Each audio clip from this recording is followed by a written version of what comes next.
ರಾಜ್ಯ ರಾಜಕೀಯದಲ್ಲಿ ಕುರ್ಚಿ ಕದನದ ವಿಚಾರದಲ್ಲಿ ರಾಜಣ್ಣ ಅವರೇ ನವೆಂಬರ್ ಕ್ರಾಂತಿಯನ್ನ ಹುಟ್ಟಿ ಹಾಕಿದಂತಹ ವೀರರು ಶೂರರು ಈಗ ಡಿ.ಕೆ. ಶಿವಕುಮಾರ್ ಅವರನ್ನ ಭೇಟಿಯಾಗಿದ್ದಾರೆ. ಯಾರನ್ನ ಭೇಟಿ ಆದ್ರೂ ಕೂಡ ಸುದ್ದಿ ಆಗೋದಿಲ್ಲ. ಬಟ್ ಸಿದ್ದರಾಮಯ್ಯನವರ ಬಣದಲ್ಲಿರುವಂಥವ್ರು ಈ ಡಿ.ಕೆ. ಬಣದಲ್ಲಿರೋರನ್ನ ಭೇಟಿ ಆದ್ರೆ ಬಹಳ ಸುದ್ದಿ ಆಗಿಬಿಡುತ್ತೆ.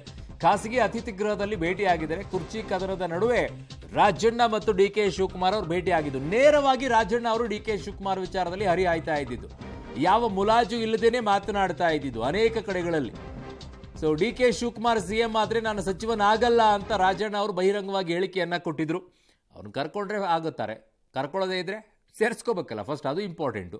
ಸೊ ಈಗ ಇಬ್ಬರು ಕೂಡ ಭೇಟಿ ಆಗಿರುವಂಥದ್ದು ಬಹಳ ಕುತೂಹಲವನ್ನ ಕೆರಳಿಸ್ತಾ ಇದೆ. ನೀವೇನಾದ್ರು ಕೇಳಿ ಅವ್ರನ್ನ, ಏನ್ ಸರ್ ಮೀಟ್ ಮಾಡಿದ್ವಿ ಭೇಟಿ ಆಗ್ಬಾರ್ದನ್ರಿ ಅಂತ. ನನ್ನ ಕ್ಷೇತ್ರದ ಕೆಲಸ ಇತ್ತು ರೀ, ನಾನು MLA ಅಲ್ವಾ, ಅದಕ್ಕೆ ಹೋಗಿದ್ದೆ.